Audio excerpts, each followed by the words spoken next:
Wonderful. Okay, good evening.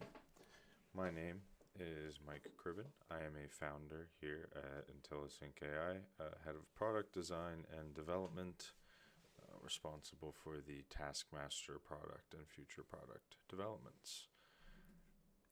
I came across some information that this evening ABC would be hosting an hour-long event with Oprah Winfrey regarding AI and sort of the future of AI.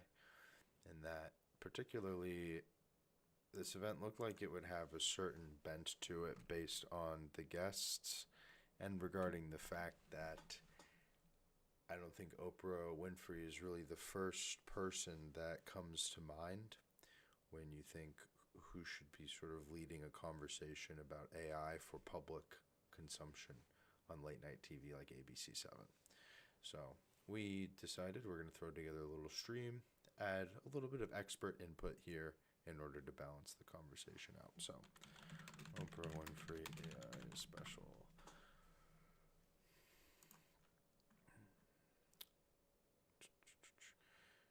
So not entirely sure why the FBI is coming on board. Probably a level of national security awareness is necessary, but in the introduction to AI being thrown out to the general public, I don't know that this is going to necessarily be taken the right way. I think it might be seen as fear-mongering. It might make people a little jumpy, a little afraid, but we'll see. We'll see what Director Ray has to say and sort of how it's presented and what Oprah says in response, because I think a lot of it will depend on Oprah's response, how accepting she is of certain narratives, what pushback she provides, because her role here is really meant to be that of I'm like an average American that's hearing about AI more and more.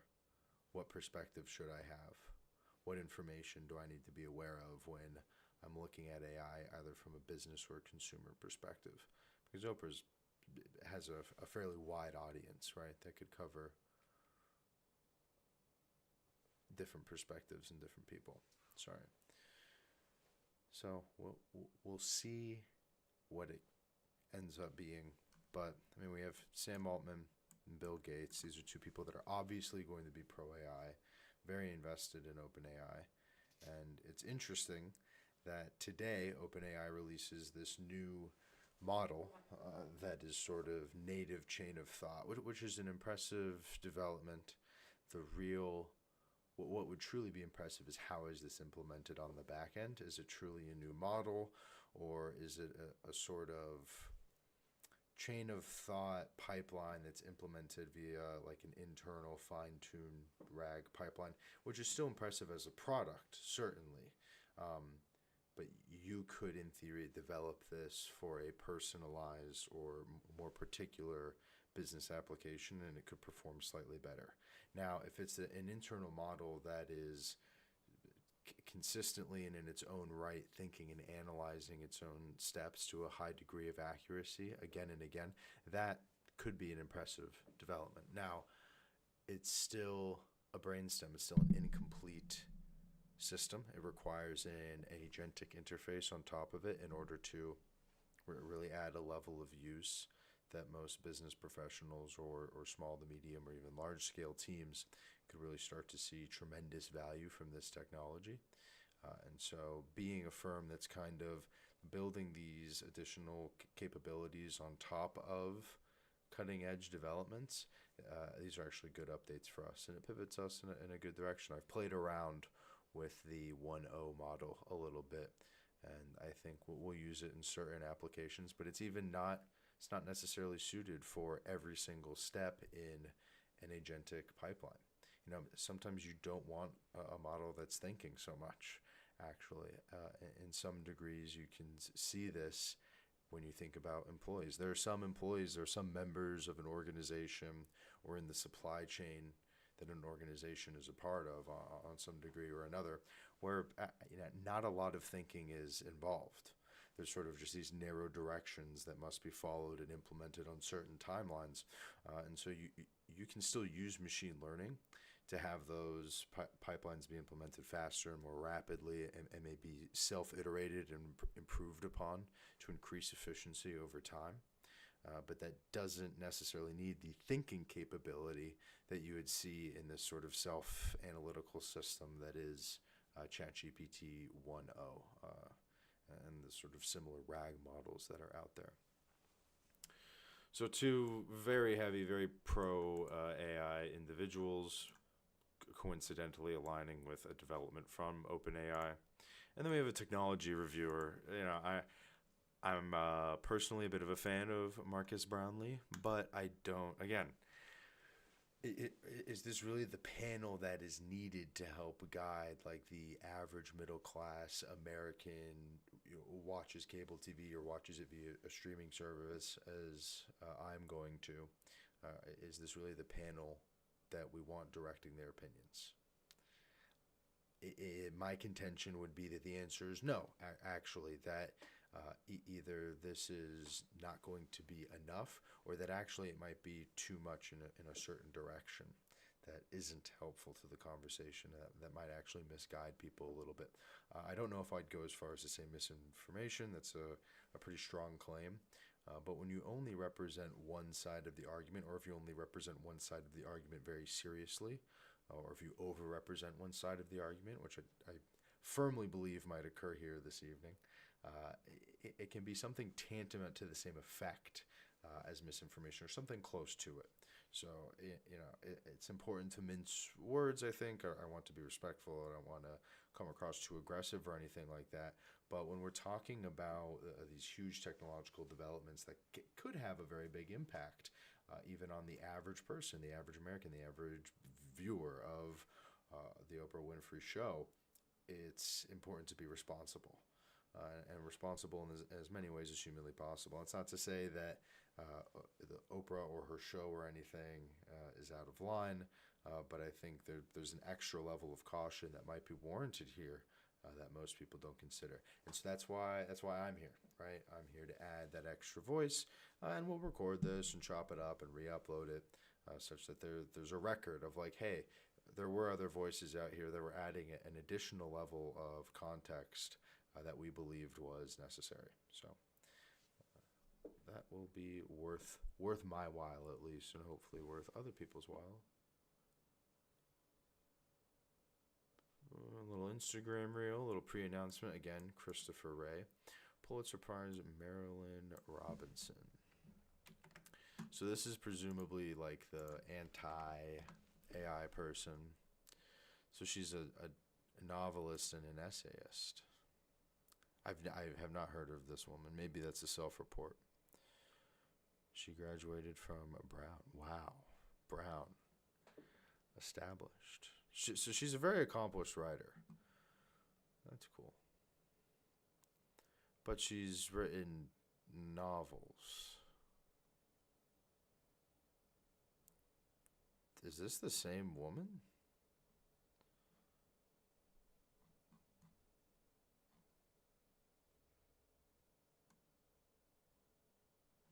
No, this can't be, right? Pulitzer. Oh, and the co-founders for the Center for Human Technology. Okay, so these are different people. CNET wrote that sentence. Very strange. Co-founders for the Center for Humane Technology. So Tristan Harris and Azar Raskin. Both of these people. Then a design ethicist at Google.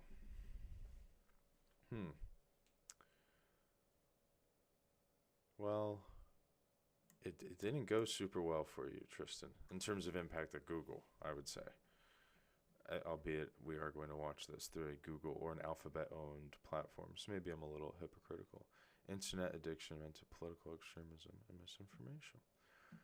A little interesting that like they're I mean, I guess in their minds, right, that they're presenting the other side that is preventing this from being misinformation.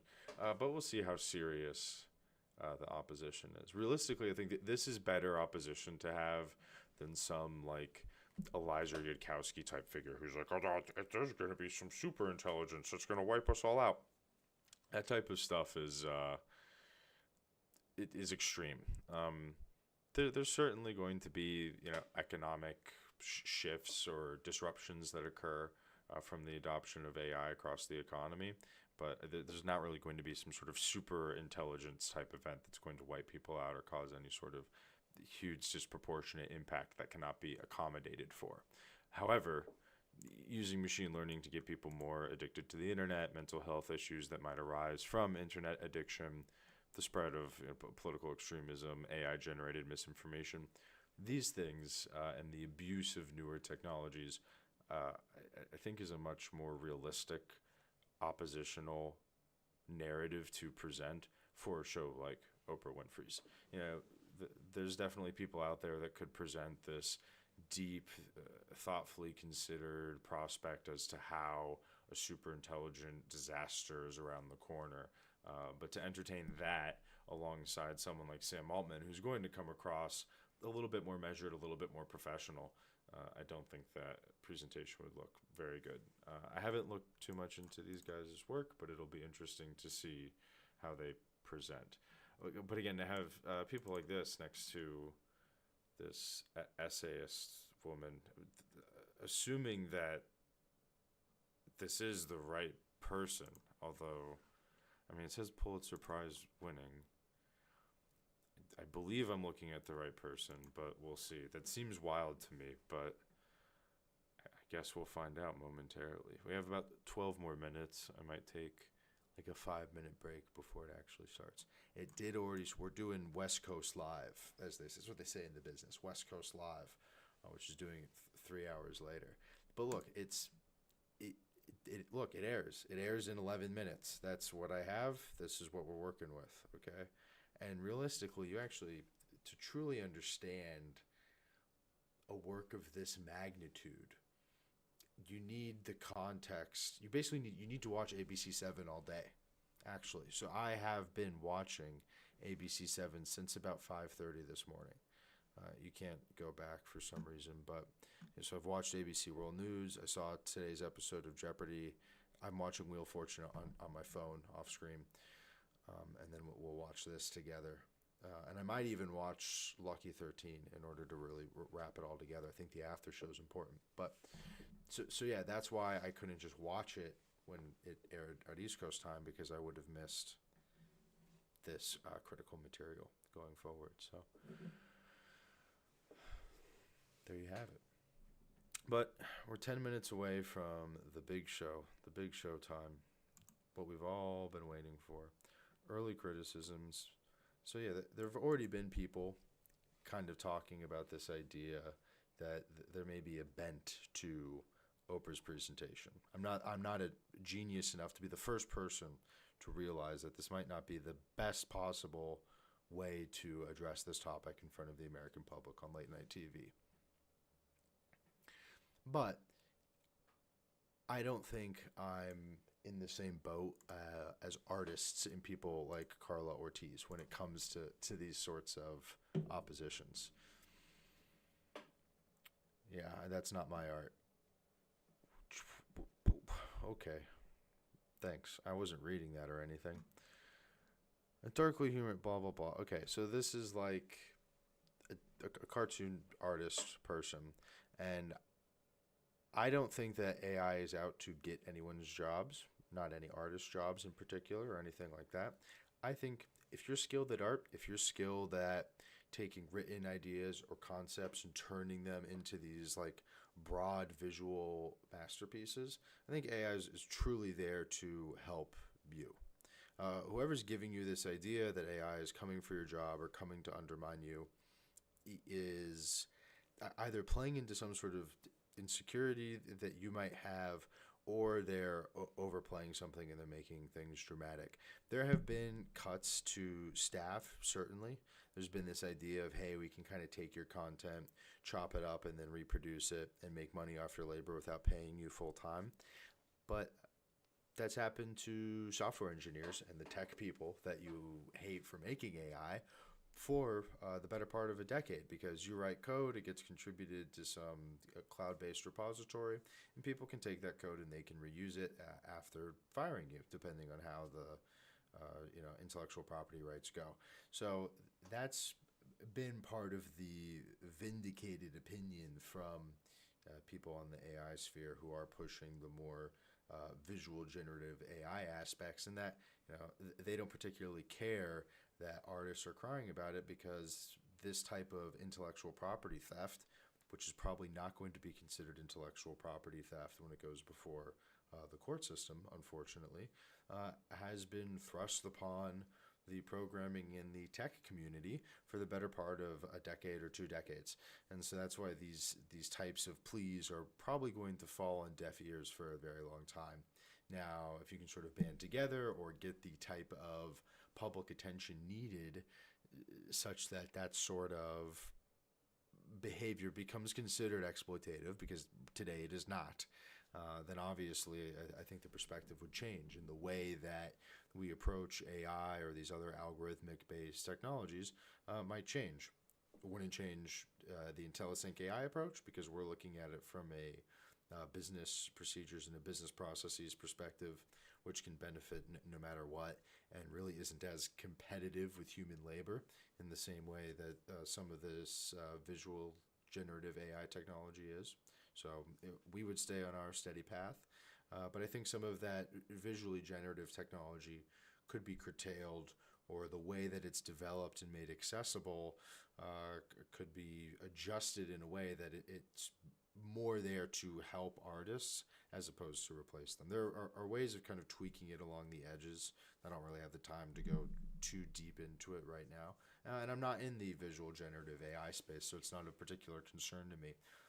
But there is overlap there in experience between these two industries. And so I think reaching out across the aisle, as opposed to bickering back and forth via Forbes articles and Twitter, now X, is probably a better approach. But so look, yes, she's, as much as we probably disagree in terms of our overall perspective on AI, she is probably correct in that this will be a very pro-AI bent, narrative-based special. I would agree with that. However, my contention isn't that it shouldn't be pro-AI, but that the way in that it is presented is going to be that of like OpenAI is creating this like insane generative AI, hyper intelligent type system, and that there's like a level of danger and seriousness here that needs to be deeply considered by people like FBI Director Wray and these centers for humane technologies. I don't necessarily disagree with that, but how far that is taken is a very important question. And I think the way that it will be presented tonight, will lack a level of nuance and intelligence that the American people deserve from a network like ABC and from a name like Oprah. And we'll present things in such a way that I think the average sort of middle American late night ABC watcher will come away with the wrong kind of message. I am going into this expecting to be a little bit disappointed. I apologize if I don't take it with the utmost seriousness, because I don't think it's going to be the most serious presentation I've ever seen regarding AI or any sort of technology. But it'll be interesting. It'll be somewhat fun to react and respond to. And I'm looking forward to it. I'm looking forward to provide a higher level, higher IQ response to this sort of thing. So I'm going to take a quick break. This is supposed to start airing West Coast live time in about 5 minutes here. I'll click over 4 minutes. Whoa, even faster. So I'm going to go get some water, get a little caffeine, maybe hit the restroom real quick, and then we'll pop back in, take a look at this, and react live.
All right.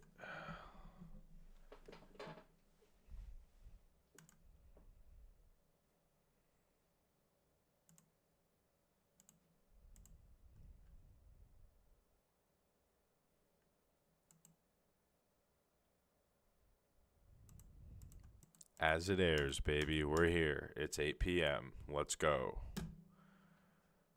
Live. I'm gonna.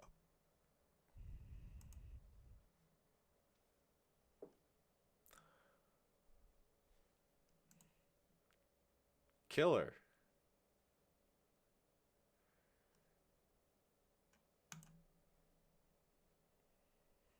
The Glock Bacon Burger, only at Carl's Jr. Big Burger! Good burger. Lose it. As a total person, I don't really know what artificial intelligence even really is made up of, other than ChatGPT and what I see on social media. Does it not play through? The first thing that kind of comes to mind is just like the Terminator movies. In a way, we've always been interacting with some artificial intelligence. It's just much more in our face right now. What scares me about AI is that the technology seems to be advancing so quickly. One day we weren't talking about it, and then the next day it wasn't just that we were talking about it, it was there for us.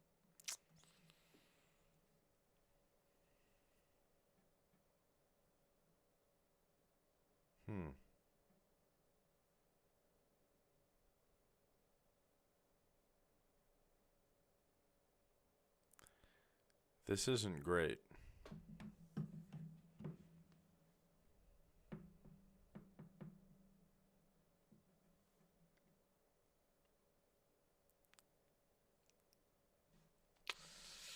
The agenda. I've been living on this planet Okay, well, you can for hear it. 7 decades.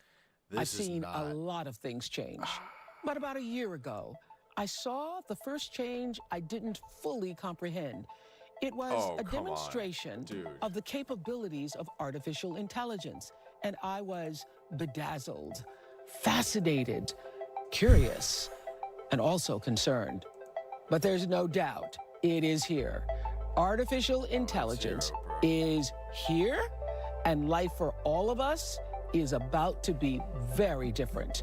Over the next hour, we're going to talk about what is coming with a brilliant group of Okay. people. They have Can I different watch it on backgrounds and Tuvu? opinions about the kind of future racing toward us, but they all agree This is the this is stakes great. This is are great too content. high for anyone to sit this out.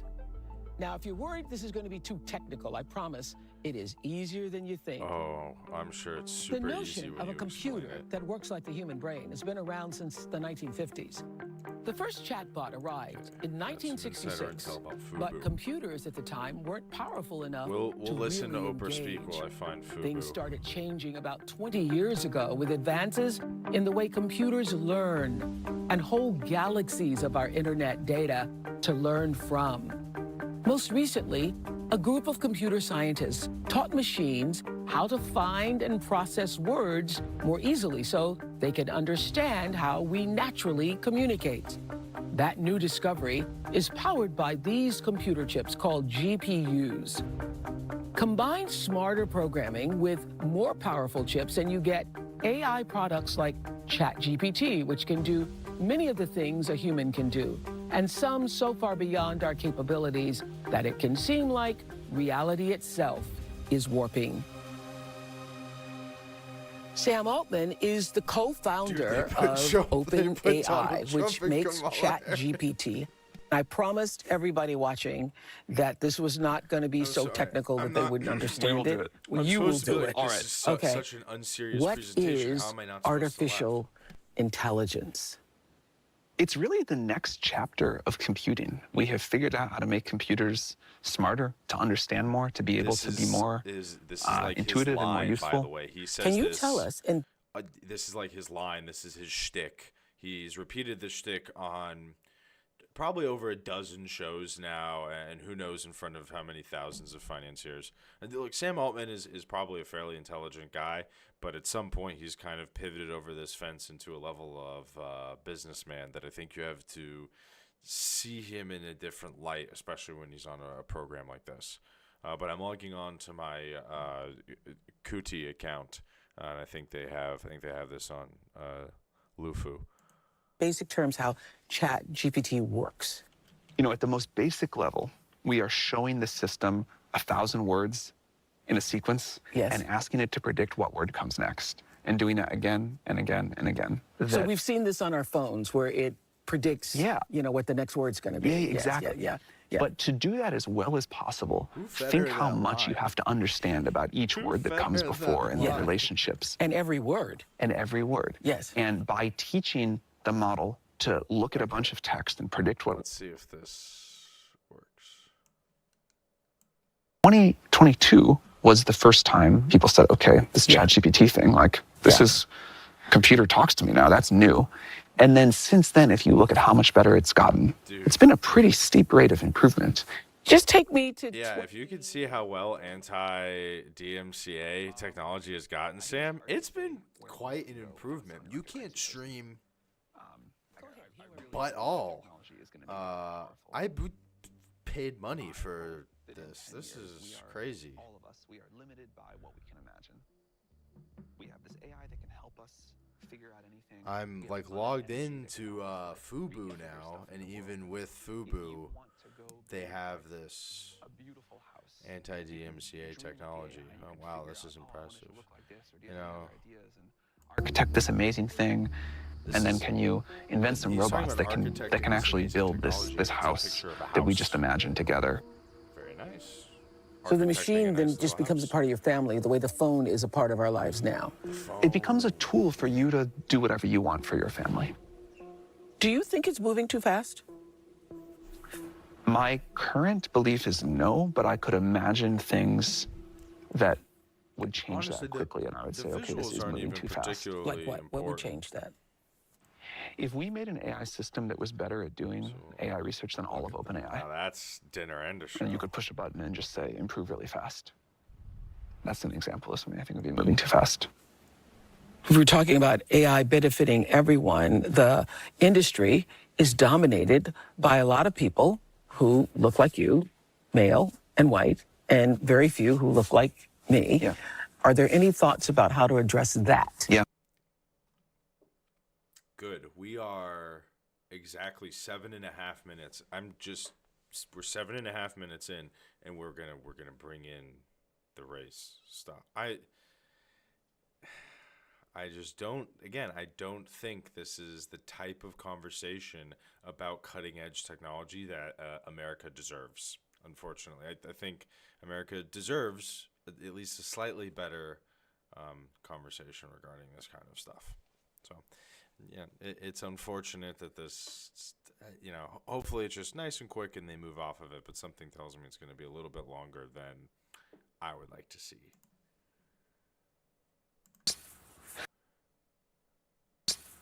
Slower than we'd like progress, but there is progress there. The most important thing that will happen here is everyone in the world will be able to create at a level that is still hard for us to imagine. This is gonna be an enabler of human. That's a very good answer, because it actually, the race and ethnicity of people, and the background of the people who are working on AI is really not that relevant. If AI is this technology that can allow anyone who can write or talk or interface with computers in some manner, if it enables basically everyone to create like 4K short films or stories in any language possible, because it can translate in real time, or code and software at an incredible scale and speed, then that's really what matters, is that that's accessible to as many people as possible, and people of any sort of background or heritage finds it accessible enough that they can make money. And it doesn't mean that everyone's going to immediately pick up Claude or ChatGPT and become a millionaire, but it does mean that maybe instead of being, on the higher end of lower class, you're now able to bump into the lower end of a middle class spectrum. And so there's that level of enabling people to have some upward mobility, or maybe some lateral mobility.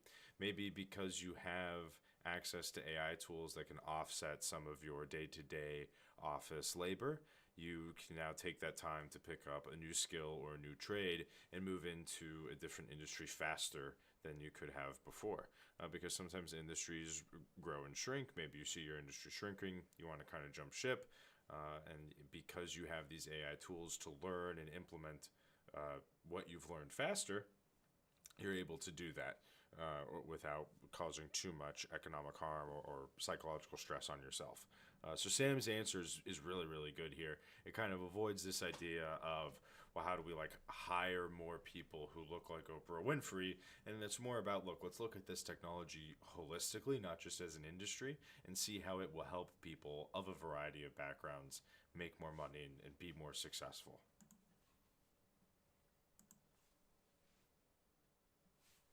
Ability to create, to flourish, to make new things, to create new companies and services like we've never seen. And we want everybody to get to do that, not just the white dudes. Yeah. What keeps you up at night? That was an interesting The transition. rate of change in the world, in the economy from this, we haven't seen it yet. And just because we haven't seen that yet doesn't mean we can get complacent. Let's say we can make the technology super safe. We can't kind of do anything about the rate of diffusion through the economy. Like, people want more and better, and there's sort of some strong forces at play here. That's not entirely true. I mean, you could price things at such a rate that it's very inaccessible, and that would control its rate of flow throughout the economy. I mean, you could absolutely control it. Now, that would then require you to scale back your firm, certainly. And then that's really what he's getting at, is he's not willing to make the sacrifice for himself or his team or the people that he employs, or the billions of dollars that they make and their obligations to Microsoft and other shareholders. He should not make that sacrifice. We're sort of off-putting the sacrifice onto either government regulation or onto the consumer. Now, I agree with putting a large part of deference onto the consumer and onto other platforms to regulate sort of how they brand and control dissemination of AI content, but it's his sort of addressing of it. It doesn't really make a lot of sense in that he's saying, well, this is this big critical thing we need to be aware of, but me and my team are not going to make those sacrifices. We're going to sort of offload those onto other people. That's where I'm starting to, we're getting this feeling, not even 10 minutes in, that there's a level of fakeness, or there's a narrative that's trying to be pushed here. And it's not just that it's a pro-AI narrative, it's that it's this sort of pro-open AI, pro-quote-unquote safe AI narrative. Of regulations. What kinds of regulations, what kinds of boundaries, what kinds of restrictions do you believe should be put in place? A partnership between the companies developing this technology and governments is really important. One of the first things to do, and this is now happening, is to get the governments to start figuring out how to do safety testing of these systems, like we do for aircraft or new medicines or things like that. And then I think from there, if we can get good at that now, we'll have an easier time figuring out exactly what the regulatory framework is later. The way that scene was shot is a little strange to me. I'm not like a cinematographer or anything, but it seemed to be presented in sort of this way of like, These are bad guys. They need to be watched over by government. Maybe some of them are. It's totally possible, but I'm interested to see why would Sam sort of self-report this idea of like, yeah, here I am amongst all these people that deserve to kind of be dragged in front of Congress and asked all these questions. From my personal perspective, when people who are at the top of the industry are advocating for regulation, it's meant to be sort of self-serving. It's meant to sort of entrench their organization a little bit more towards the top, and then be a little bit more suppressive towards competition. Now, I can't mind read Sam Altman or anything like that, but that would be my impression of his perspective here. I don't think he's genuinely looking for like good faith cooperation in government just yet.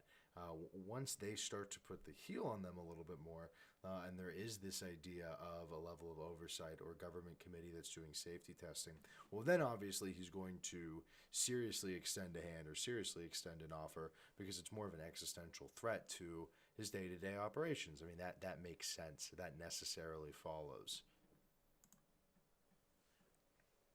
We speak with a lot of people in the executive branch, and then dozens of people fairly regularly in Congress. There's a new AI Safety Institute in the US that we work with. I personally probably have some conversation with someone in the government every few days. Every few days? Yeah.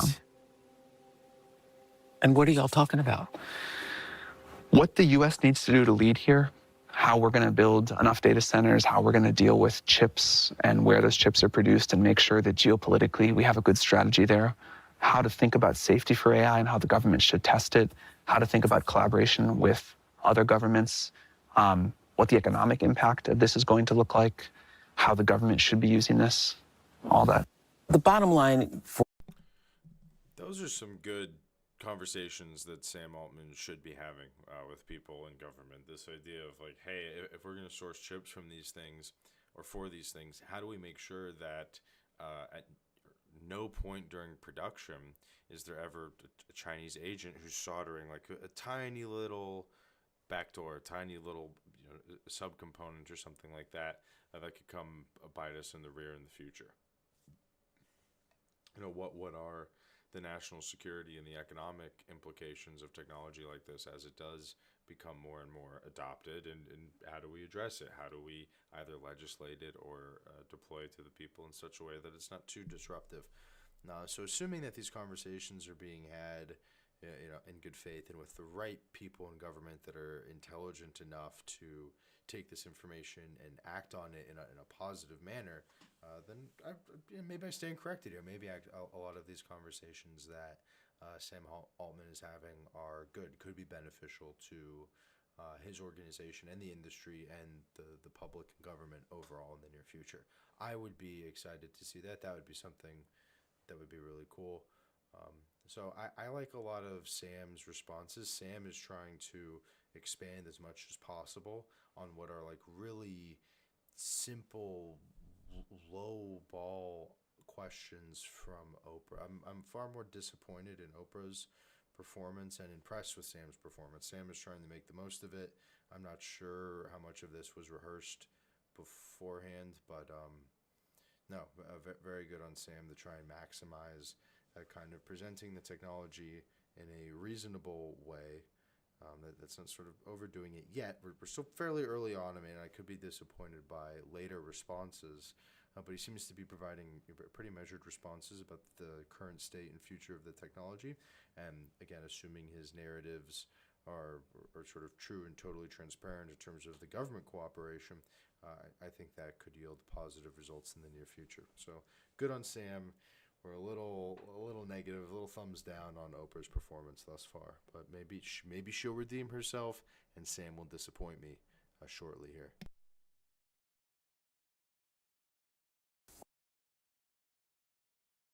most people is whether or not you can trust the people who are in charge. And I know you went through a phase where your own board said, we don't trust you. And then you got yourself another board. How do we know we can trust you? So the bar on this is clearly extremely high. The best thing that we can do is to put this technology in the hands of people, talk about what it is capable of, what it's not, what we think is going to come, what we think might come, give our best advice about how society should decide to use this, say when we think it's important to not release something, which we also might get wrong, and build up that trust over time. But it is clear that this is going to be a very impactful technology, and I think a lot of scrutiny is thus super warranted. I actually saw a headline that said you were the most powerful and perhaps most dangerous man on the planet. Okay. Sam's answer there regarding, okay, we need to kind of work to build trust and work with people and make tough decisions about when to release technology, when not to release technology, under what context, blah, blah, blah. That was a very broad sort of non-answer, but good, like, corporate speak answer. the question is, okay, we talk all this talk about like, oh, come regulate me. Someone better come do something. But where is that, right? You claim to be in talks with the executive branch and with dozens of people in the legislative branch. Well, how is there not some sort of combination here that ensures, not limitations to like number of chips or numbers of parameters that can be calculated without having to be like registered with some government agency, but more about like, okay, let there be some transparency between Sam Altman and maybe, a congressional subcommittee, if you truly believe in this sort of stuff. From my perspective, I'm kind of more free and open with it. I don't think you can. I don't know how much of a legal basis there is to regulate what might ultimately be 100 to 200 lines of code, right? At the end of the day, you could implement some sort of AI model that might attract publicity or negative attention with only 100 to 200 lines of Python and a decent amount of training data and a user interface or whatever. I mean, it's not that difficult to imagine something like that being deployed in the right context and creating a big fuss, right? So if that's the type of world we live in where there could be that level of reaction over almost anything, well then it's very difficult to dive into regulation. And I'm not a big fan of that style of regulation or that direction.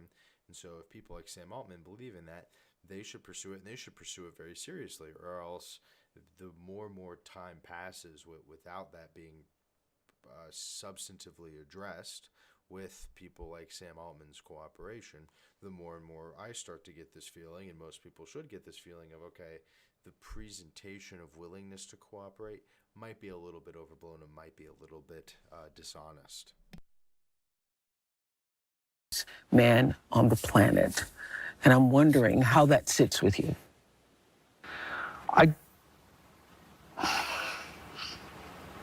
It's definitely. I also wanted to laugh at that. The idea that he's like the most powerful or dangerous man on the planet. That is a ridiculous title. Before he really gets to answer, I'll say if Sam Altman is an honest person, he will say, no, that's not true. I'm not the most powerful or dangerous man on the planet. That's ridiculous. He will say that. But I don't think Sam Altman's the most honest figure in the world, so I'm not entirely sure that that's what he's going to say. Let's find out. You say that. I don't feel like the most powerful person or anything even close to that. I feel the opportunity, responsibility in a positive way to get to nudge this in a direction that I think can be really good for people. And that is that's like a serious, I've been pleasantly surprised. Exciting, somewhat nerve-wracking thing. I've been pleasantly surprised by but it's something that I feel very deeply, and I've been very disappointed by Oprah and her questions and her interactions, but I've been pleasantly surprised by Sam. People with nefarious ideas misusing it causes me a lot of concern. And yet when I sit with you, you're so calm, you're so relatable. I know nothing about that. It seems like everything's okay. Is that how you really feel? I don't want to give a false sense of security here. I'm tremendous Okay. There's banjo music. for the good. I think the good will be incredible. But there will be bad too. And we'll mitigate as much as we can, we the whole field. But this technology will be misused like every other technology before it. And we need to be clear-eyed about that, even though I'm so convinced that the upside will be so tremendous. And I think we're all so excited about it. Sam, you stand to make... I'm excited about this thing I stand to make $20 billion off of. I'm very excited about this technology. I'm pretty excited about IntelliSync AI, let me tell you. I'm really excited about Taskmaster. I'm really excited about the Red Pilot program. I'm super excited about our future trajectory as well. However, you would be right to say that I might have a little bit of a bias in my perspective there, right? And so similarly, I think Sam Altman has quite a bit of bias.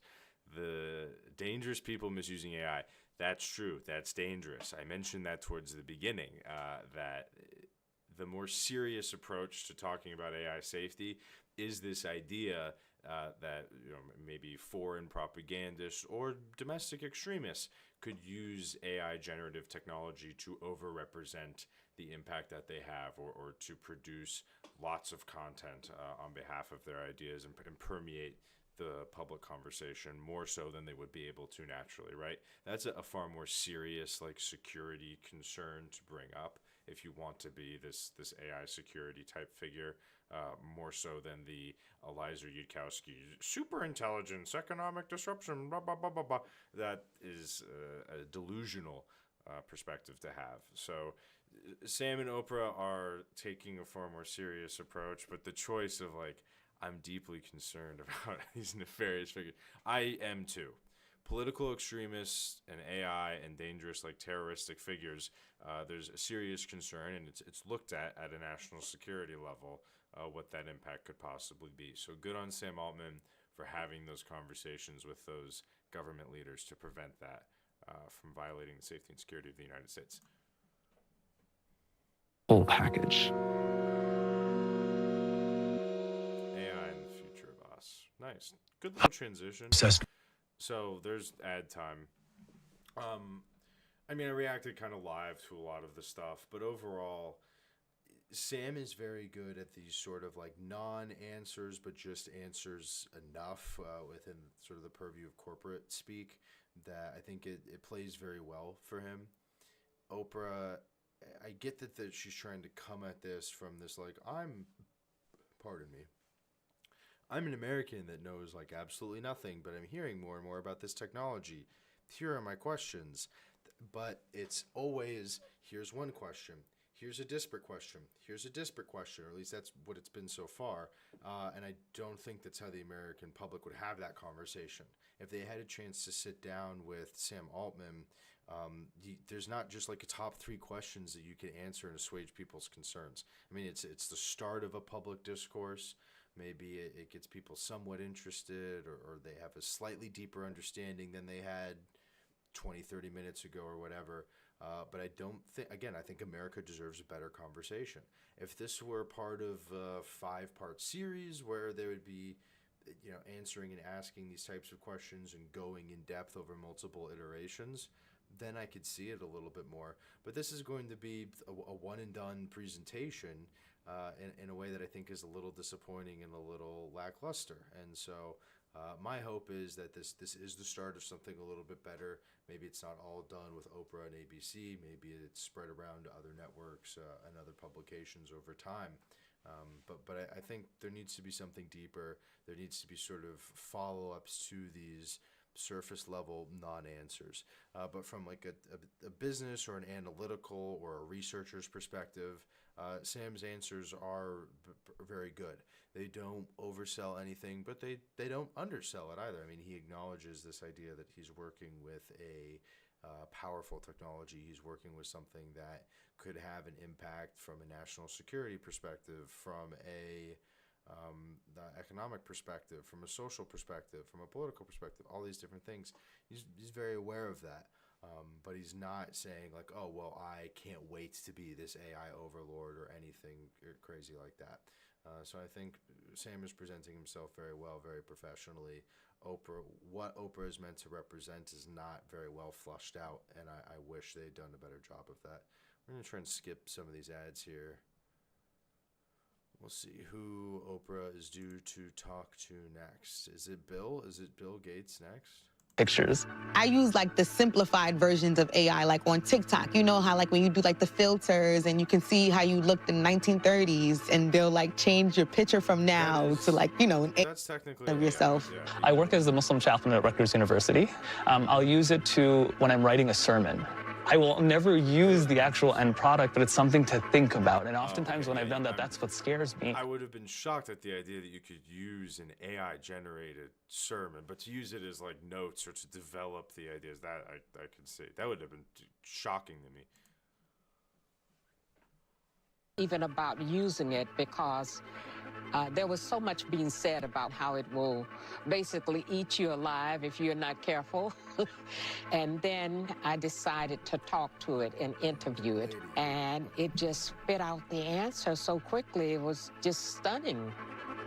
I mean, but that's like laughable from, I'm like a 27-year-old guy who runs an AI company, who's a founder of in AI, who's shipped products with AI at previous companies. Like, to me, that sentence is humorous. For a middle-aged to slightly older-aged person, that is the average experience. That is what they've seen or what they've experienced with AI thus far in their lives. And so I don't it's hard not to laugh. It's hard to take it super seriously, but at the same time, you have to understand, like, these are the perspectives in America that Oprah's trying to represent, and we're trying to get as much information to them as humanly possible in a way that is digestible to them and usable. But let's see what's next. Whoa, profanity. They put profanity on the television? So, Marquez Brownlee, you have 20 million subscribers. I thought it would have been Bill Gates next, not Marquez. For all things technical. And this is a moment we're having. Tell us what's going on. Yeah, look, I've been in the tech world a while. Yeah. And a big part of being in this world is trying to... You've been a techie YouTuber. Has he ever held, like, a tech job?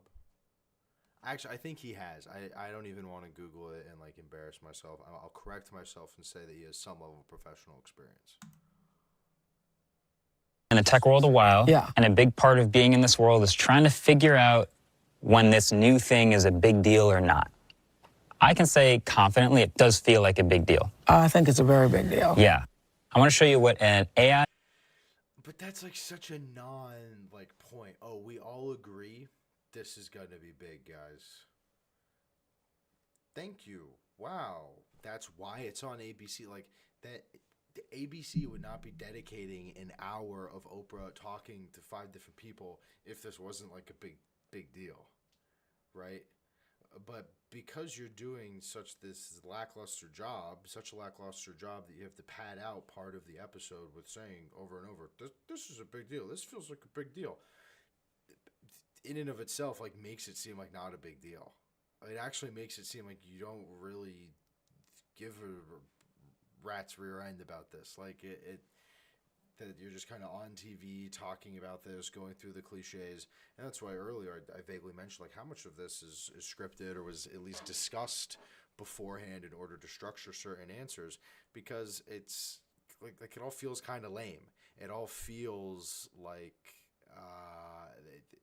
they're just running through these bullet points that all of them have probably discussed in a paper or a publication or a previous episode, or in Marquez Brownlee's case, a previous YouTube video, or it's been discussed, like, on Reddit or X 100 times. They're rinse and repeat arguments. And it's like, okay, if there are people that need an hour-long special in order to be this brought up to speed, I actually kind of don't think they should have too much of an involvement in the AI discussion. Things should probably be somewhat dictated to them in the same way that we've dictated medical advice or, advice on how to drive your car and operate on the freeway. Or some of these things are kind of regulated and told to people how to do them. If you need this level of intervention to receive this level of information at this point in time, I think things should be a little bit more dictated to you. And I'm not even saying that as sort of a negative thing, but it's just that getting involved in the conversation at this point in time and expecting you to, like, contribute meaningfully to the conversation is actually, like, too much of a burden, and would be too confusing to thrust into the average person's life.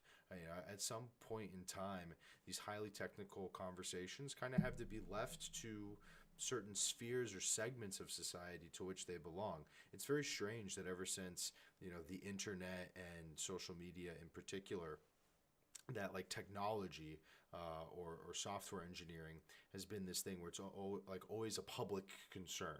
It always has to be on ABC, discussed by, like, hundreds of people. We're not having this conversation publicly about, like, developments in nuclear technology or photonic computing. These are both, like, revolutionary new technologies that are being pushed. It's specifically about, like, software engineering and AI. And so it's strange, it's weird. I think part of it is, like, there's this public obsession. Like, there is a desire for these types of conversations.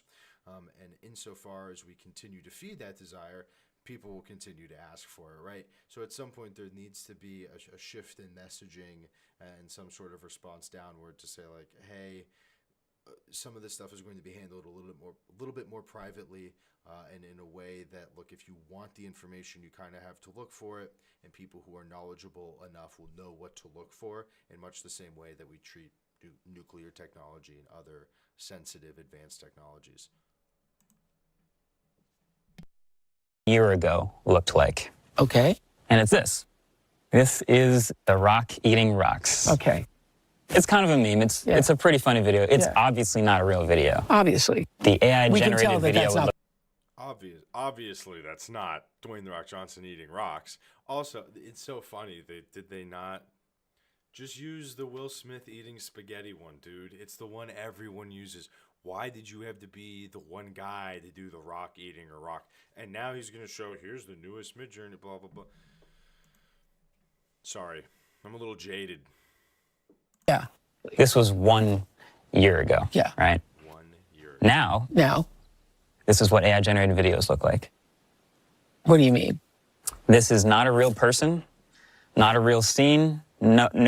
Okay, that was a very poor example. So that's why he should have done Will Smith eating spaghetti, because the Will Smith eating spaghetti example, there's the one from a year ago where like his fingers are melding into his mouth. It looks ridiculous. And then there's the one from most recently where most of it is pretty consistent. It's pretty real. You can still tell, it's somewhat AI generated. It's almost a little too perfect, a little too slow. There's details in places that you wouldn't expect to see, but it's a more direct comparison. I know I don't have the video up here on the stream. We'll put it in post in another video or in short form content uploaded later. I said there wasn't a strong visual component, but I should have guessed there would be at least a little bit. But he shows like the poor video of The Rock eating a rock, and now I think this is literally just the OpenAI produced marketing material for Sora or one of their advanced video models. And so showing those two things back to back, it doesn't really actually give a good impression of the advancement in technology versus if you'd just been a normal person and used the Will Smith eating spaghetti example that is like the industry standard. Okay, message to Marcus Brownlee. Next time, use the Will Smith eating spaghetti example. That there's a reason everyone uses that example. You're not smarter than everyone else. You're not special. Next time, just use that example. Everyone uses that example because there's a direct comparison that can be made, unlike this just poor example.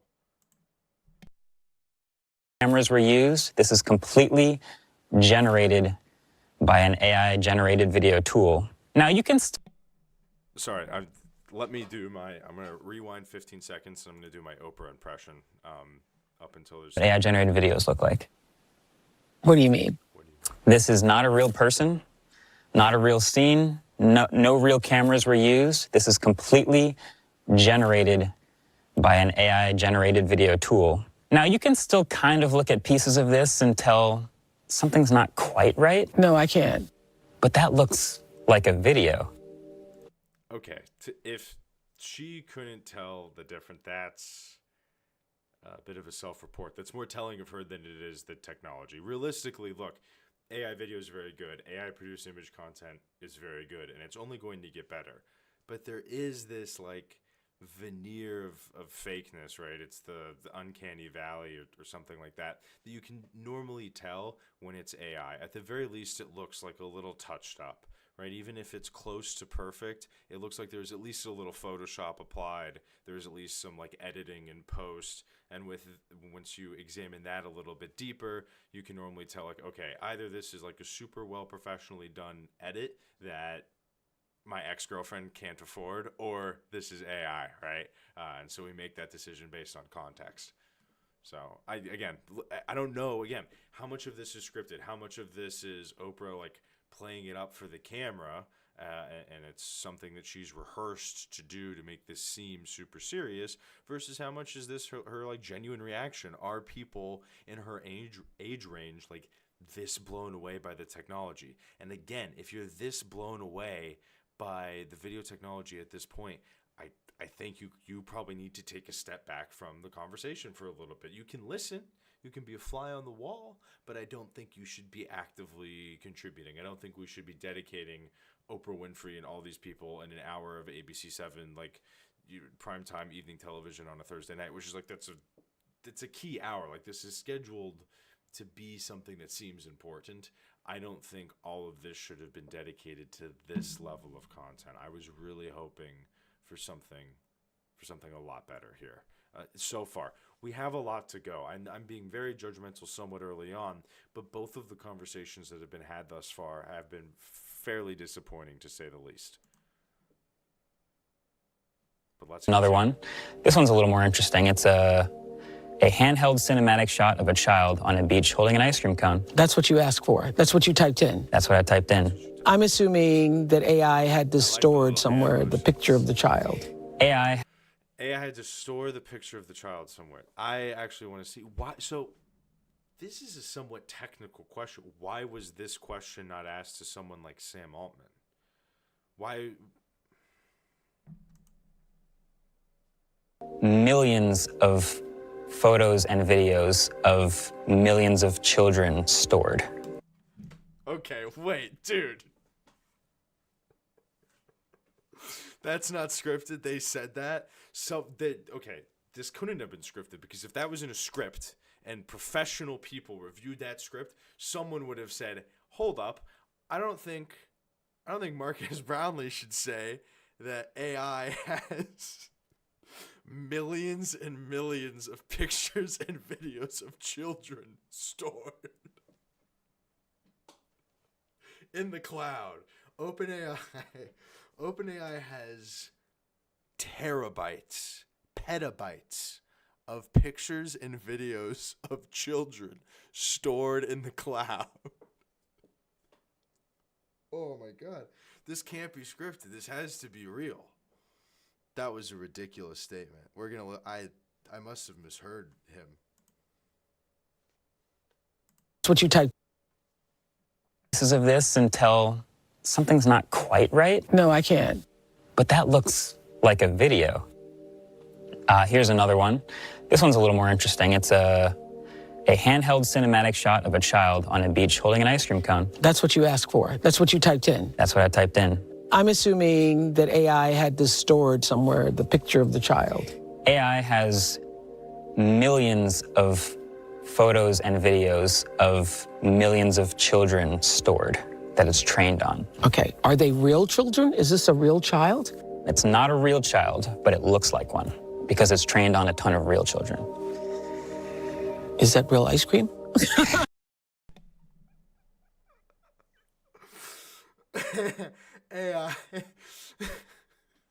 AI has millions and millions of pictures and videos of children, of little children that it's trained on.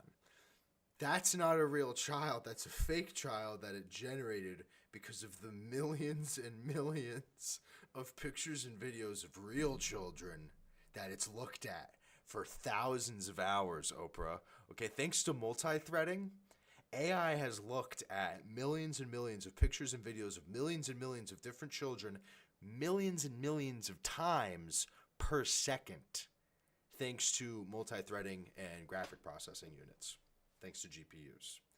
Can you imagine that type of technology, Oprah? Can you imagine looking at millions and millions of pictures and videos of millions and millions of children millions and millions of times a second? I don't think you can. I can't imagine that personally.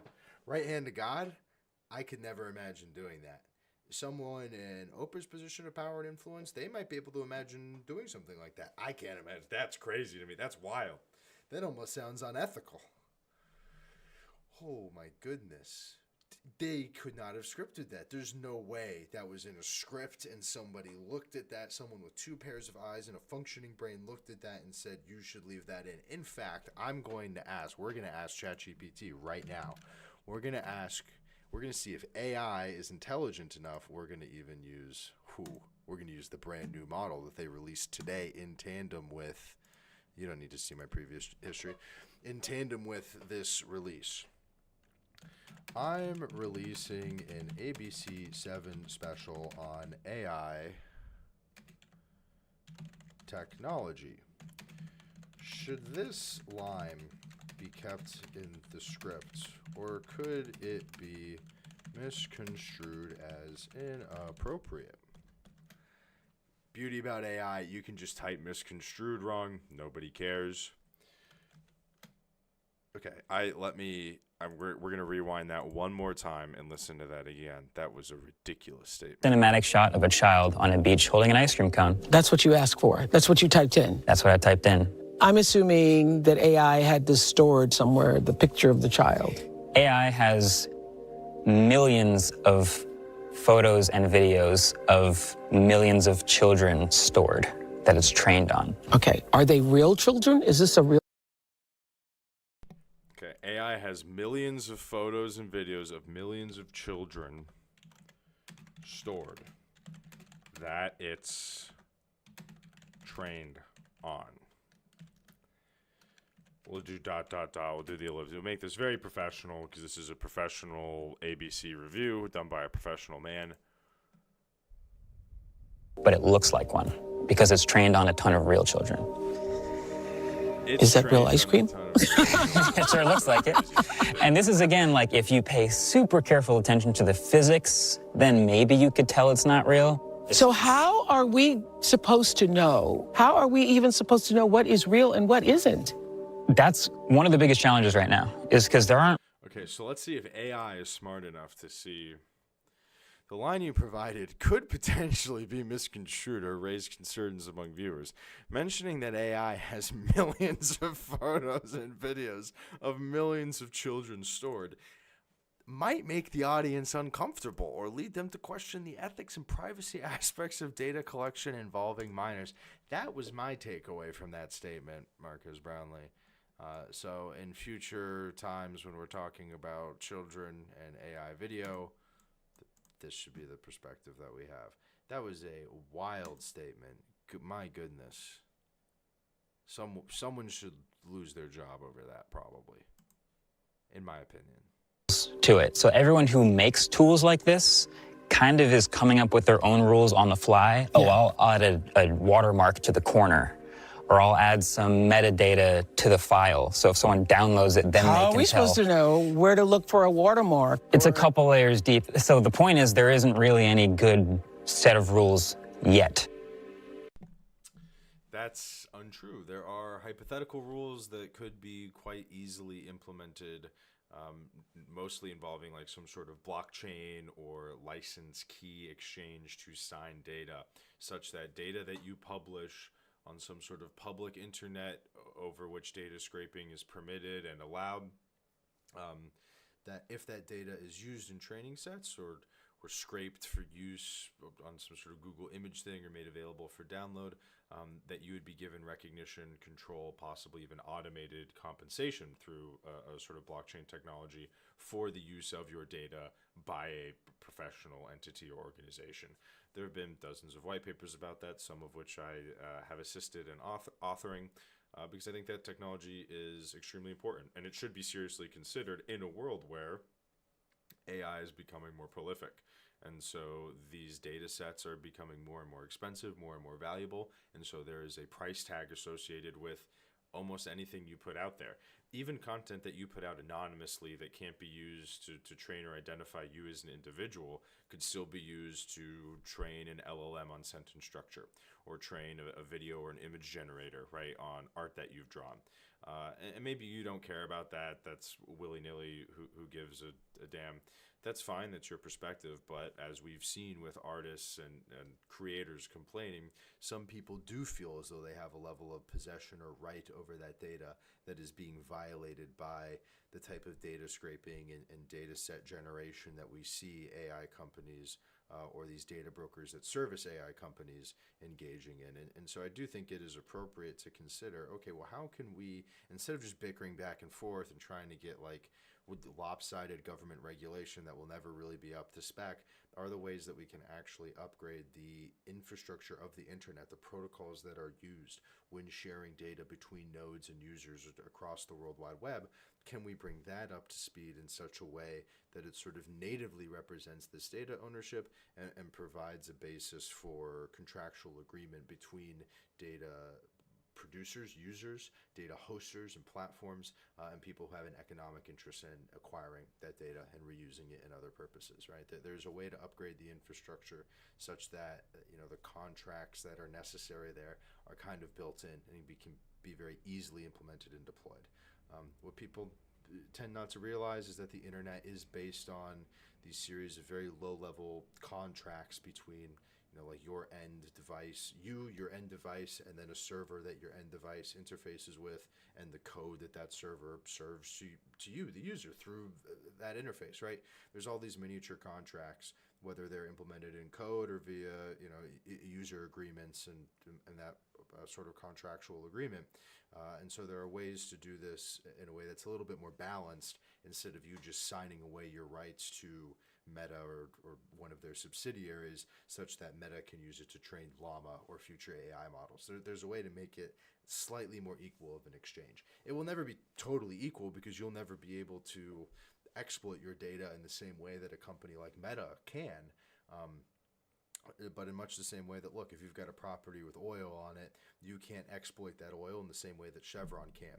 But you should be given a way that Chevron compensates you for coming onto your property and taking what is rightfully yours, but that only they can properly exploit. There needs to be a way for you to reach an agreement between the large company, whether that's Chevron or Meta, and you, either the property owner or the individual user. But let's hear more from Marcus Brownlee and Oprah Winfrey.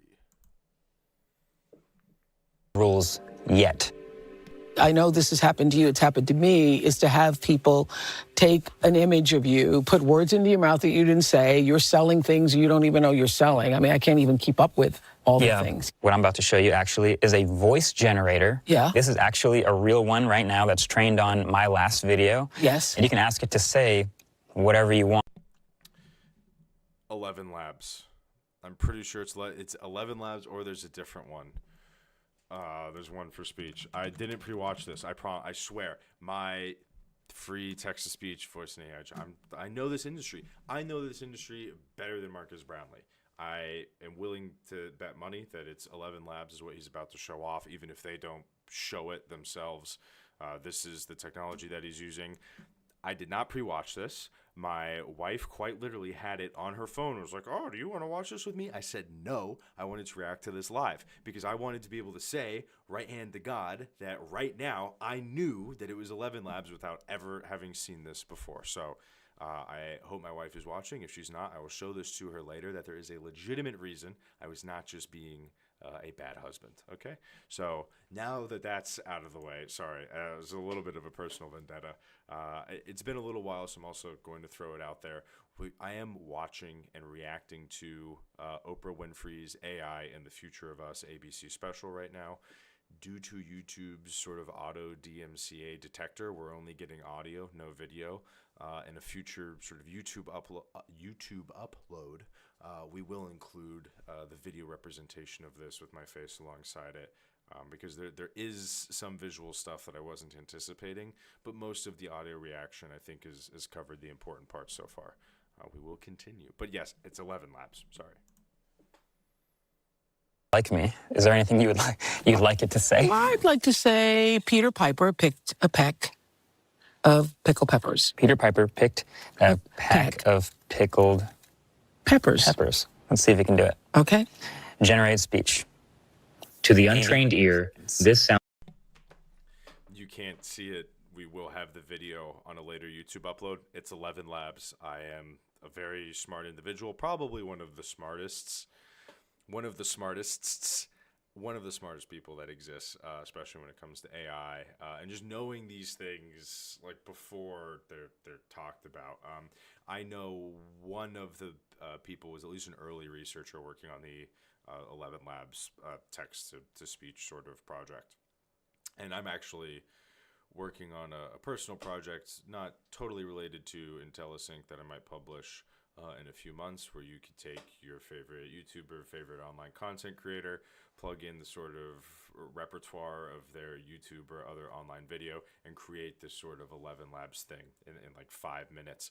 And not only would it be able to replicate their voice, but we'll train it off of the transcripts to be able to represent them and their personality as well. So take your favorite online content creator and get yourself an EGF or an EBF very easily, very cheap, very fast. This sort of technology is right around the corner, courtesy of yours truly. All Marcus Brownlee has is just type in Peter Piper, and it'll say it in my voice.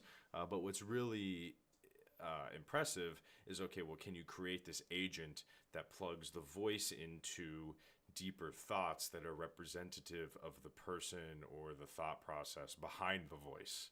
And that's something that I don't think Marquez has an understanding of, but there are people that have already pushed that kind of technology out there. And so we're talking about technology that's like, excuse me, at the very least, like 3 to 4 months behind where the industry is really at in terms of like pushing the envelope in such a way that it's not hypothetical, it's actually usable, deployable today. We're 3 to 4 months behind that. But again, this is ABC 7. This is like the nighttime Thursday night special. This is supposed to be a super serious look at AI, and we're already a whole quarter, maybe even 6 months behind where the industry is really at. So how am I supposed to take this super seriously? To the untrained ear, this sounds basically exactly like a recording of my voice. Yeah, it does. And even to the trained ear, it's pretty convincing. Yeah. Peter Piper picked a pack of pickled peppers. Oh Yeah. my God. Oh So my. in a matter of seconds, this tool is generating. Is that really like, I guess again, I said this a little bit earlier. I'm a 27-year-old that has founded an AI company. Like, I'm deeply involved in this stuff. I knew it was 11 Labs before it came up on screen. But to someone who is like blown away by ChatGPT, that type of technology is like an oh my God moment. So to me, the reactions are overblown. To me, it's a letdown that there is a significant chunk of the American population that looks at this technology and is truly this in awe. To me, that's a little disappointing, but I understand it. I get that that's where the consumer base is at, and so there needs to be a level of responsibility to bring people up to spec, not just in terms of showing off ChatGPT and 11 Labs, which is essentially what's being done here, but in terms of having serious conversations of, okay, the underlying research and development, the underlying core technology can be adjusted in certain ways or wrapped around the edges in certain ways to address real business problems that people are facing today, to the tune of millions or billions of dollars in what should be considered waste. If it can be automated for a fraction of the cost today with readily available technology, then the fact that it's being implemented in a more less cost-effective way should be considered waste. It's what it should be chalked up to. And so there needs to be serious conversations, from a consumer perspective of here's how to sort of responsibly and knowledgeably interface with this upcoming technology. And then from a business perspective, here's how to take the underlying research and development of the technology and apply it in a way that reduces waste, increases efficiency, and benefits not just your bottom line, but the clientele or the industry subset of America, EU, Southeast Asia, whatever locale or market that you serve. Everyone benefits from the increases in efficiency that can be brought about from responsible, well thought out AI tools like what we offer here at IntelliSync. Quality recording level This is fake not voice. good. This isn't good. So that's what I mean. I can say all of this is really fascinating, but Why is it this leaves not good? me. See, this is the kind of thing I imagine this, and I imagine my mother, right? My mother is sitting here watching this. Oprah Winfrey screaming, "This is not good. This is not good."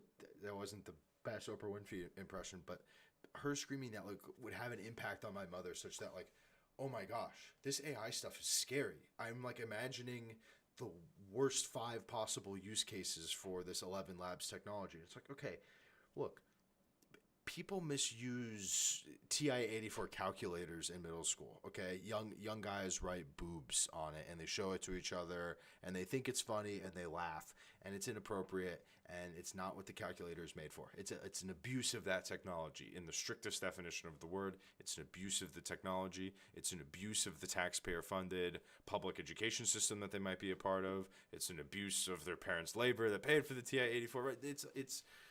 if you look at it from the strictest possible sense, it's like an actually deeply concerning behavior that young men are like allowed to engage in. But like, who really cares? It's not that serious. Same thing with like 11 Labs. If I called someone and I had an 11 Labs script that was Oprah Winfrey saying, "Is your refrigerator running? Well, you better go catch it." Ha ha ha. Is that annoying? Is that like an improper use of the technology? Sure. Is it super harmful? Is it the worst possible thing in the world? Absolutely not. But 90 to 95% of abuses of this kind of technology is going to amount to fake pizza calls, or is your refrigerator running, but done with a famous person's voice. Like, most of the abuse will be at that level, much like most of the abuse of a TI-84 calculator is at the level of middle school guys writing inappropriate things with numbers instead of stringing 5 of them together into like a Raspberry Pi hacking device to take down the school network, right? The latter is possible, but it very rarely happens because the cost-benefit analysis just isn't there. Versus the cost-benefit analysis of using something like this to make a prank call, that's easy. I use a throwaway email, I get banned, I got a few laughs, whatever. It's a good time for me. And nobody was seriously harmed. That's what most of the AI misuse will be. It is fairly harmless stuff where no one will be seriously harmed. But let's have a serious discussion about the misuses that could come from this. That's not what's happening here. This is just showing off technology and being like, this is cool, but then 5 seconds later it's scary. Oprah was just impressed by this. She just thought it was cool, but then she remembered, oh wait, actually I have to be like very scared about this. And so again, what is the message here? There's a lot of conflicting information, a lot of conflicting impressions that I'm getting. But when the last note that's being left on every topic is one of concern, is one of we need to be kind of scared of this technology, don't we, Mark S? When that's the perspective that's being left at the end note of every single question, it leaves the viewer with a negative perception. I'll say for probably the upteenth time, and I'll say it a dozen more times, I don't know how much this is scripted, but it would seem almost intentional, or maybe it's revealing somewhat of Oprah's personal biases against AI, which someone from Oprah's perspective probably is coming into this from a slightly anti-AI bent, but she's convinced herself that she's open-minded about it. But you can't really be open-minded about something that you don't even have a surface-level understanding of, and now you have a bunch of quote-unquote experts coming in to bring you halfway up to speed in an hour's timeline. Like, just no part of that equation really makes sense, which again is why this presentation, as much as it tries to appear serious, is deeply unserious. It's somewhat laughable, actually. More concerned. You don't seem to be as concerned. I'll say I've seen this story before. Cars, in general, went through this. Smartphones, of course, went through this. Cars did go through this. Marquez Brownlee, I know there's not a visual up. Marquez Brownlee is not old enough to have seen cars go through this. Marquez Brownlee said, I've seen other technology go through this, and then proceeded to say cars. Marquez Brownlee is not old enough to have seen the skepticism around cars. Smartphones, yes, I'll give him that one, but he should have led with smartphones. And then if he was funny like me, what he would have said is that, I've seen this with other technologies before. I've seen it with the smartphone. Oprah, maybe you remember when people were skeptical of the Model T, maybe back in your day, huh? You would have made a joke about how old Oprah Winfrey is, instead of pretending like you were around when cars were a new technology. Or maybe he's talking about Cars the movie. Cars the movie was a groundbreaking experiment in cinematography. So I think what he might be referring to, because he is old enough for the Cars movie release, I know there's like a close time window there, right? Cars the thing is released, Cars movie release, close together. I think what Marcus Brownlee is referring to is he was around when Cars the movie came out, and that type of animation style and the idea of motor vehicles talking to each other was truly groundbreaking. But now we're up to like Cars 3 or 4, so obviously it's fairly accepted technology at this point. I think that's what he was referring to. Computers went through this. The internet went through this, where at their very formative years, they're really, really confusing and potentially amazing, but potentially horrible. And eventually, you know, humans sort themselves out to lay the rules down in a way that we can actually trust that will be better than it is bad. So I've seen the story before, and I'm hoping it plays. I don't like that overcomplicated explanation of humans lay down the ground rules and we understand that things are better than they is bad. It's new technology comes out, there's an original like shock to its presence. It's almost like a culture shock when these big technologies are released, right? Because the culture changes somewhat when these things reach a certain level of adoption, right? Like that's really what he's talking. It's a culture shock, right? The internet fundamentally changed how human beings communicate. I can now talk to someone who's literally the furthest possible distance from me on planet Earth in potentially milliseconds. We can share video. We can like talk hypothetically in VR, like with photorealistic 4K footage of each other and where we are in real time. Like that is right around the corner. That is, it's not just that the technology is scary, it's that it fundamentally changes culture and you go through like a global culture shock as the technology is shared and spread around the world. There's sociology research and another field of study, I forget the name, but there's data to back this up, that it's essentially a culture shock driven by these fundamental technologies. And then you get over the culture shock. I spent a few years in Japan. My first few months, it was a crazy experience. You literally feel like you're on another planet. After those first few months, you know, you're not one of the people. It's not like you've been there your whole life, but you get over that initial hump. That's the same thing with all these technologies. That was the same thing with the car. That was the same thing even with the landline phone and the telegram and the radio. Political scientists have tracked the idea that there are spikes in political extremism or radical thought beliefs, such as like fascism and communism in the 20th century, aligned with the spread and usage of the radio. And then you'll notice as well, even popular leaders on the Allies side, such as Winston Churchill, also utilized the radio. So somewhat of these figures, like popularity and the populism behind them, might have been driven more by the advances in communication technology and the associated culture shocks more than the validity of the ideas themselves. There are people that posit theories like this. So instead of going through this whole rigmarole of like, oh, it's like scary and new, but then we lay down the rules and we understand it, it's more like, no, it's something new. It's because we have this feeling about it, is the evidence of the fact that it will fundamentally change our culture. Let's ride it through. At some point, we'll get to the other end of this. Our culture will be okay. We will all be okay, and we'll be better off for it. Compound it down to one little sentence. Practice that in front of the mirror. Deliver that to the American people. That's what the American people deserve, not this like mishmash of like conflicting ideas and messaging. I'm very disappointed by this production on multiple fronts, and I think the American people deserve better from a network like ABC and from a name like Oprah Winfrey, especially.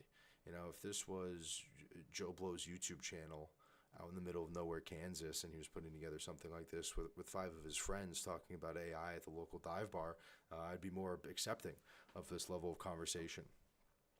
Production value, I'd be blown away if they had this level of production value in some sort of a bar in a tornado town. I'd be like, holy shit, dude, look at these guys. They got a whole studio in there. That part would not be super congruent.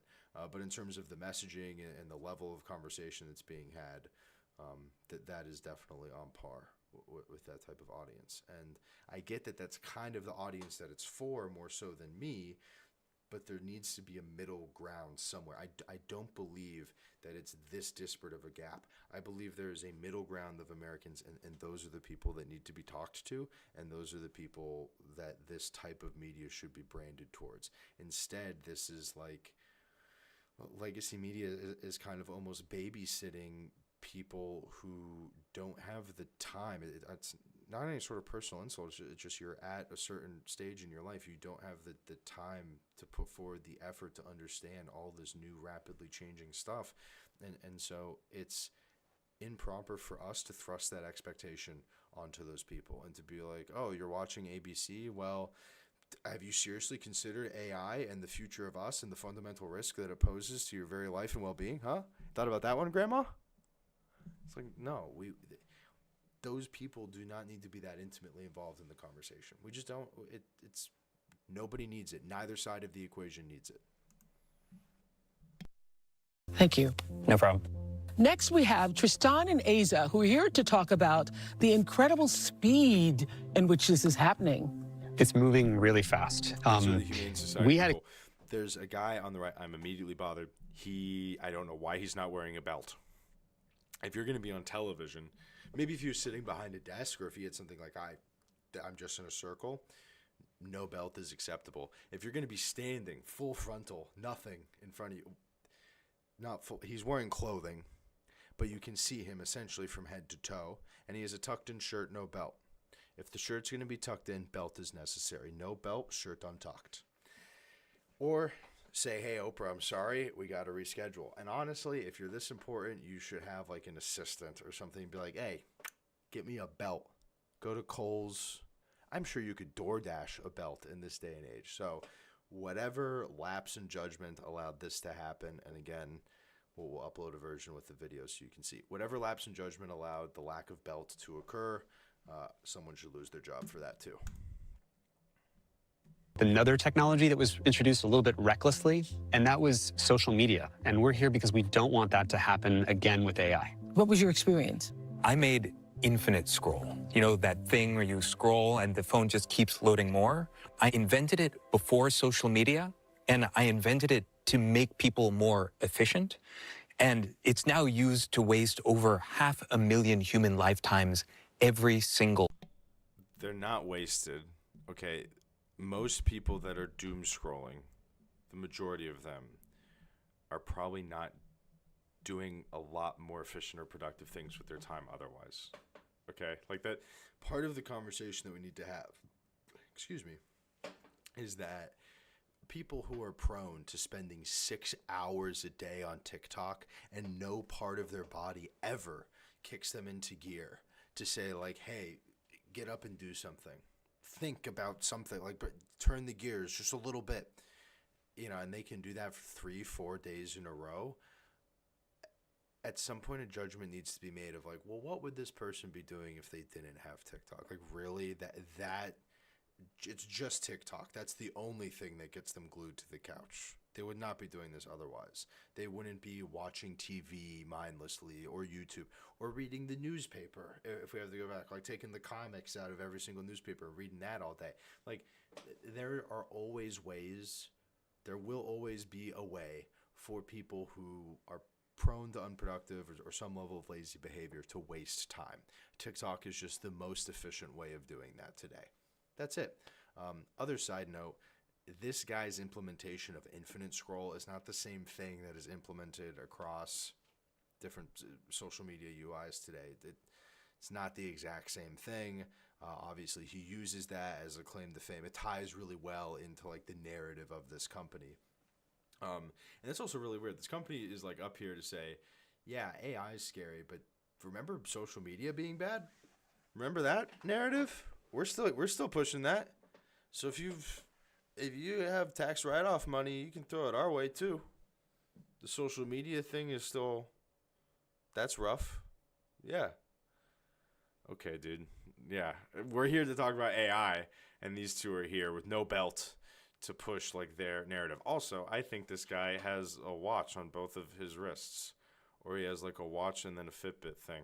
At that point, you got to just get a smartwatch with the fitness tracker in it. I'm pretty sure Fitbit has a watch on it, so it's a little weird that you would have both of those. Or maybe he's on house arrest or something like that. It's like an ankle monitor. That would be not surprising. Human lifetimes every single month. Addiction, doom scrolling, polarization, these are all consequences. And these are all buzzwords that I've memorized. And what I learned the hard way is that my good intentions as an inventor just wasn't enough. An inventor, dude. Oh, the like pretentiousness. You can actually see it, I think, drip You can't see it on the video. I think you can see the pixels move as the pretentiousness drips from his lips. An inventor. Ugh. I hate the term founder. Founder is meant to be this like softer version of inventor or entrepreneur, because those words have become toxic and associated with this kind of guy. And I hate the term founder. I want like a new derivative, like the anti-founder. It's a little too on the nose, but I would like a new derivative term. This guy's still calling himself an inventor. That's how you can tell they've been doing this for a while. They're not up to date with the new sales pitch, the new points to make. That's why they're still up here talking about social media and calling themselves inventors. Dude, we're not even halfway through this. This is going to be a heck of a ride. Way faster and is way more powerful in its impact on society than social media. I thought Marquez's example actually caused me to have an aha when he was talking about all technology has gone through a similar phase where people question whether or not it was good or bad. So you say what to that? It took time. It took decades to go from the invention of the car to adding seatbelts and driver's licenses and speed limits. That's right. We had to figure it out. Yeah. So the problem with the AI is that we don't get that time. So explain to me. Why not? Wait, the next question better be, explain to me why not. Explain to me why the computer is more dangerous than a 2-pound vehicle that's powered by explosions traveling at the speed of a bullet around residential areas. Explain to me how the computer is more dangerous than that. AI is now moving so fast. In 2017, there was a huge... Now we're asking the question, well, how is it moving so fast? So you'll notice, again, I don't know how much of this is scripted, but the idea of, well, we kind of just blow over the presumption, the argument that's implicitly made that AI cannot be regulated over a 10 to 15 to 20 year period like cars were, that it's somehow inherently more dangerous than people. Average Joe Schmo, imagine the dumbest person you know in the world. They probably have a driver's license or could get one if circumstances permitted, if circumstances allowed. It wouldn't be difficult for them. And what that means, what that little piece of plastic means, is that they can get behind a 2-pound death machine that is powered by explosions, and those explosions are fueled by dead, like giant lizard bones that have turned into liquid. Like, they can get behind the wheel of that vehicle and operate it at 60 to 80 miles per hour, the speed of like a bullet or a slow, dumb missile or a bomb or something like that. And they can drive that around. And the fee to do that is like a few weeks of classes and $60. And it doesn't even expire very far. Like, you don't even really have to re-register that often. Explain to me how the computer talking to you is more dangerous than that. How the timeline for restricting this industry is like a tenth of the time of mentally handicapped people driving death machines around. Like, justify that to me. That should be the next question. That's a crazy presumption to just get away with, to just move on to, oh, well, if this is so dangerous, how is it moving so fast? And that's actually a very good question. If it's so dangerous, how is it moving so fast and not like millions of people aren't dying? Right? Like, if it's so dangerous, how many people died in between? We're going to fact check. I'm fact checker now. Call me Mike CNN Cribbin over here. I'm over here fact checking. How many people died due to vehicular accidents between the introduction of the consumer automobile and the passage of safety laws, i.e., seatbelts, speed limits, license requirements, etc. Yeah, there's typos. I don't care. This is ridiculous. This is stupid. Wondering about vehicle safety. That's so cute. This is dangerous, by the way. This cute little guy thinking to answer my question. He wants to help me so much. Dangerous. You guys can't really see. Let me reduce myself here a little bit, we can see if I can share the answer. I'm fact checking in real time. Oprah Winfrey's worst nightmare here. So it started to rise. There were fewer than, by 1920, over 10,000. Justify to me that 10,000 people die a year due to AI. Like, explain, unless you can meet that requirement, then by no possible objective measure is AI, must we regulate AI faster than automobiles? Because objectively, the harm of automobiles was happening at a far higher rate due to the fact that it took longer to develop and increase the efficiency of automobiles due to the fact that there's like a physical manufacturing process involved there. But both of these guys would agree that AI has developed faster than the automobile has developed. Like, the past 3 years of AI development blows the first 30 years of automobile development out of the water. But probably, I would say they'd probably agree with that, even though that might not be objectively true. But they agree with that premise. There's no way AI is killing anywhere close to 10,000 people a year, but that's what automobiles were doing in the first 20 years of their development. 1920s to 60s ranged from to over 50,000. 1930s fluctuated around 30,000. Fatalities exceeded 35,000 a year. 50,000. This is crazy. This is insane. This is wild. To know that these facts are out there, and you don't even really have to look this up. Like, a reasonable person could guesstimate that the fatalities and injuries caused by the introduction of the automobile would probably be in the tens. Even I was thinking it might even get to 100,000 at a year. Oh, so from 1900s to the 1960s, over 1 million people died in automobile accidents. Offered seatbelts as an optional requirement. So they weren't even an optional requirement until the 50s. So it took them 50 years to even optionally introduce seatbelts. We'll say 66, 68. So almost 70 years to make seatbelts mandatory. Over 1 million people died. I think AI, with safety regulations, has already implemented something akin to the seatbelt in terms of like baseline safety measures.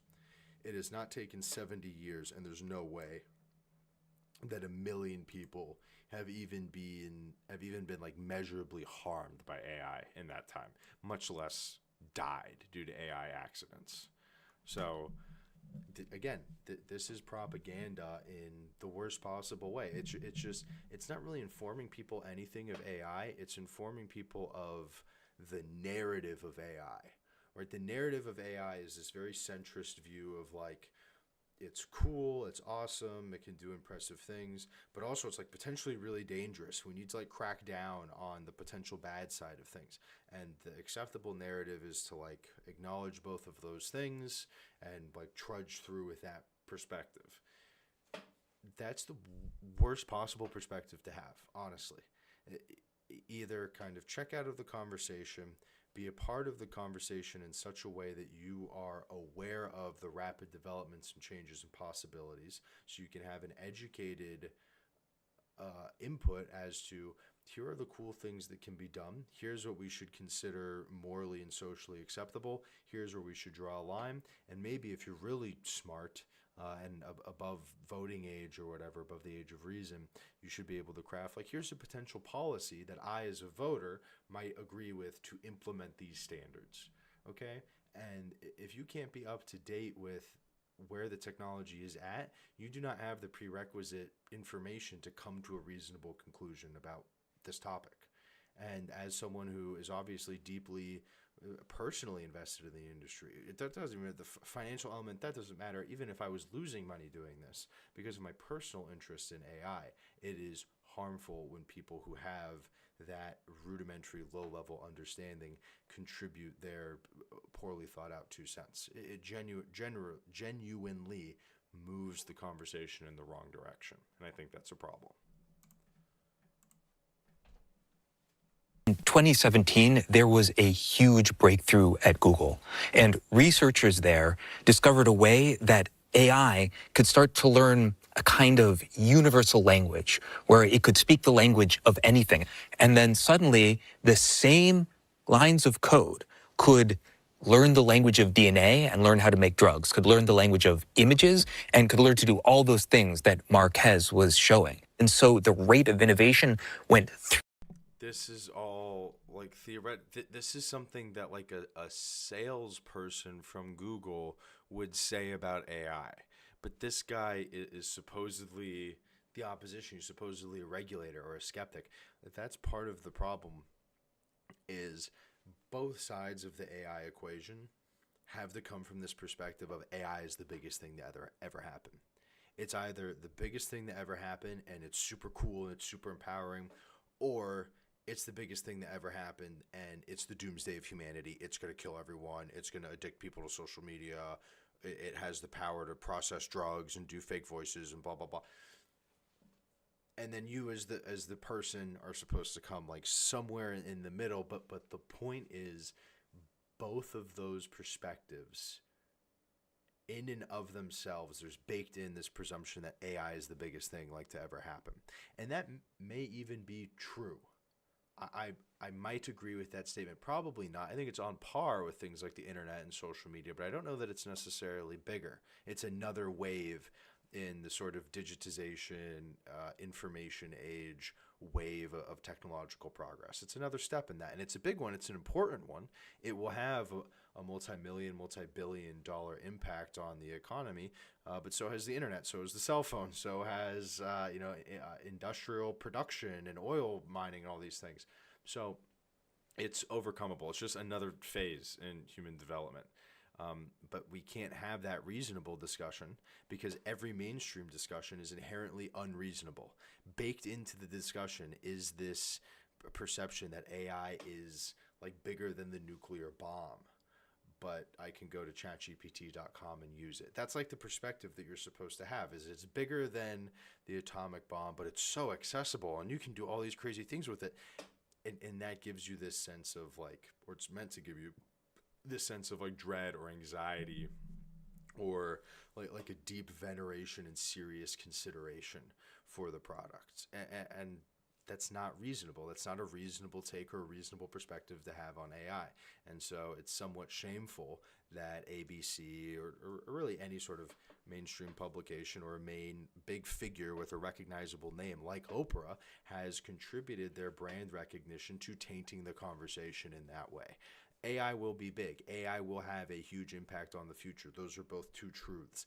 It's not going to be as big as these people are trying to present it, right? So there's a problem when the opposition agrees with the sort of mainstream supporter of an idea or of a technology, in that the technology deserves to be venerated. The disagreement is over whether it should be venerated as like a good thing or a bad thing. But the veneration, the viewing of this technology as something insanely important, that is baked in, and that's a problem. People start to use it to do everything. That's what's so confusing about AI, is it's going to give us all these benefits at the same time that it's undermining the foundations that we depend on. And you can't separate the promise from the peril. So I think instead of getting caught up in the question, See, exactly. You can't separate the promise from the peril, right? All of it is baked into this idea that it's this amazing big thing. You can't separate these two. That is the fundamental truth. If there's one thing that you are meant to take away from this hour-long presentation, it's that there is promise and peril baked into 200 lines of Python code. And if you're a reasonable person, if you have an understanding of the technology and what it looks like and how it's actually implemented, you see that as the ridiculous statement that it is.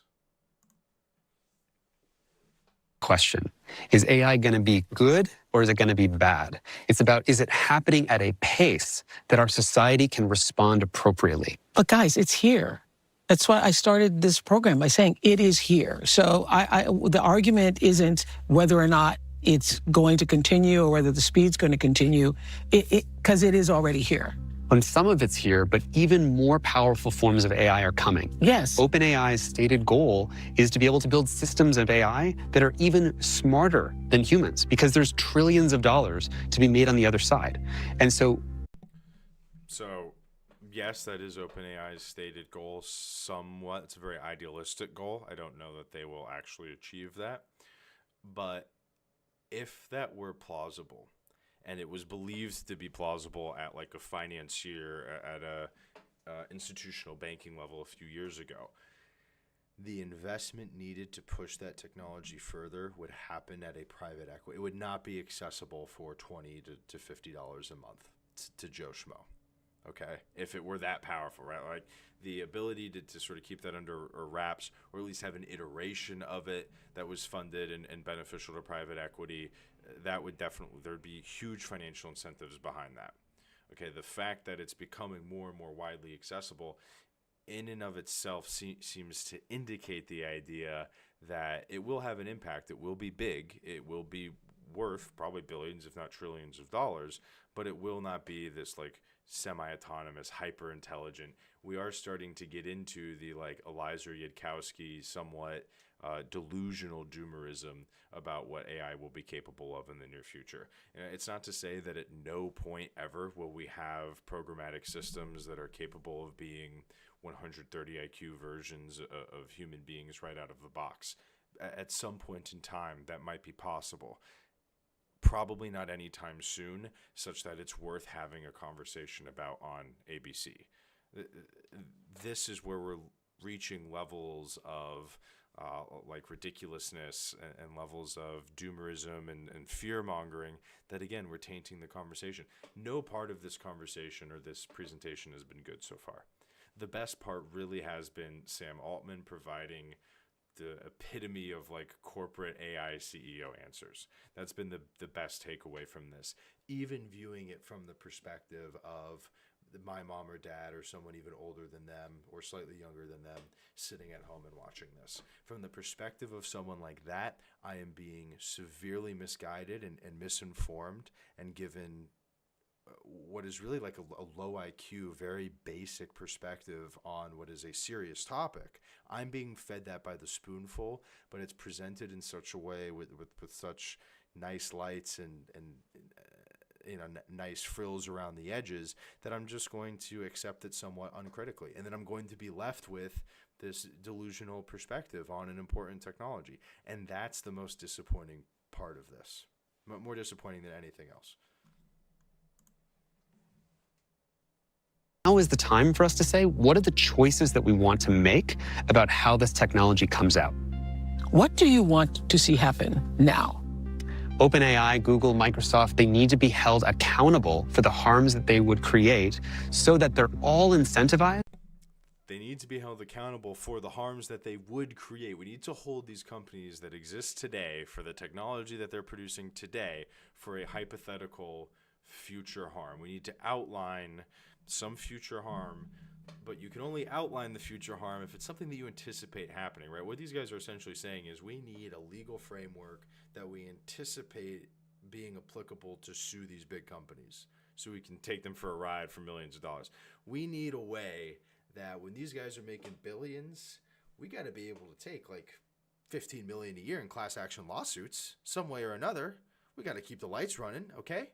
We're a nonprofit. How else are we going to keep the lights running unless we're getting people to represent us pro bono and splitting the 15 million in charitable donations between us and the attorney? How else are we going to keep the freaking lights going, Oprah? Of course we need some sort of legal framework to sue Meta when some indescribable terror happens because there's like a ChatGPT plugin. Gosh, this is like the biggest concern of our time after social media addiction. Those are the two things. We got to be able to sue Meta one way or another. Either it's because of social media addiction or it's because of AI. Isn't it convenient that these guys just hate everything that the Infinite Scroll guy's ex-employer happens to be a part of? Isn't that ironic? Isn't that a little telling? To pull back and go at the pace that they can help society be prepared and not be overwhelmed. And who is holding them accountable? Still no bell. We need laws. We need laws. What kind of laws? We need laws. We have laws. There's lots of laws. How many laws? AI is so cool. Look, you can just ask it questions. How many laws are in the United States? It's thinking. understand it. It's a kind of silly question. Unpacking the whole legal system. Unpacking all of it? That's crazy. This thing is smart. Maybe it is dangerous. 200,000 pages. We need laws. Brother, if there's one thing this country's got, it's laws. We've got laws, okay? If you want there to be more laws, recommend specific laws, okay? We got laws in this country. We got a lot of laws. There's so many laws. ChatGPT is like, dude, I don't even know how many laws there are. What do you mean?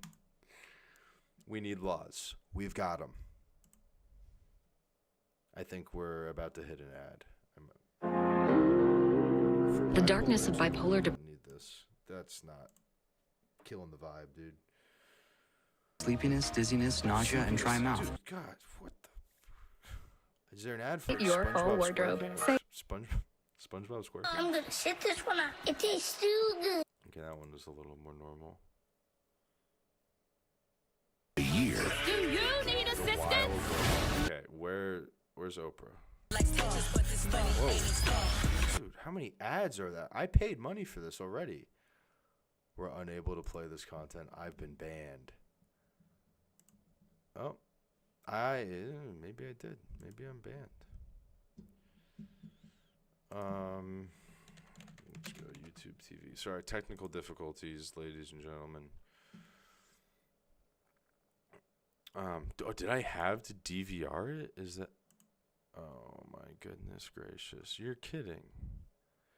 Okay, well, I might have to finish the rest on Hulu tomorrow because I forgot to DVR it. I would have assumed with like the intelligence of being able to live stream television via YouTube that maybe I would just be able to go back to the previous episode on a channel easily. Boy, am I stupid for thinking that. What a dumb idea that is. Look at this freaking idiot. But yeah, I mean, look, that was, speaking of idiot, that was ridiculous. So far, everything that I saw this evening was patently ridiculous. It's really disappointing that a name like ABC 7 and a name like Oprah Winfrey put together something like that. Something where Marcus Brownlee was talking about how ChatGPT has access to, quote, millions of pictures and videos of millions of children, okay? Not the best line ever delivered on ABC. That line was delivered. There was just a bunch of fear-mongering about, oh, AI is going to do this, AI is going to do that. There were overpromises. When Sam Altman is really like the most charismatic and the most like personable figure in that series of interviews, something has gone wrong. Like that in and of itself should be evidence of the fact that a slightly different approach should have been taken. Either this was scripted very, very poorly, or it was not scripted at all, and it should have been more thoroughly scripted. So the timing ends up working out pretty well. We're at exactly 2 hours. So I will upload, we'll at least keep the VOD of this up. I will eventually replace it with one where we'll have video of Oprah's presentation as well. And we'll present that as a full video and then look out for some short form content as well. Thank you everyone who joined us. Don't forget to like and subscribe, share the video around. And again, I will watch the second half. I believe there's about half left. I'll finish it off either tomorrow or some point this weekend when I find a recording of it. And hopefully that time we'll have the video presentation as well. So thank you all.